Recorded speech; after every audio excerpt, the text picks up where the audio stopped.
really have never seen the chem planes in South Africa, actually. I'm quite observant of the sky these days and try not to miss the moon. There she is. Beautiful. Nestled between the pillow-like strange I've clouds. never seen anything like it. Well, I've seen it a bit before. Zizi, please, baby, I'm just doing something. Daddy's coming. Daddy's coming. It's pretty impressive, huh? But I think, actually, if this is created, then it's some sort of vibration thing going on in the atmosphere. Or it gets injected offshore and blows onto land, because it's just inexplicable.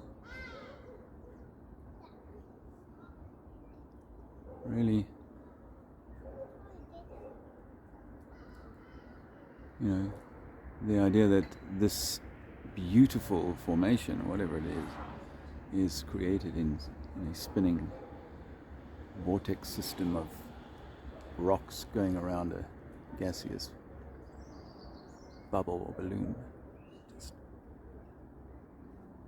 unfathomable. It's beautiful.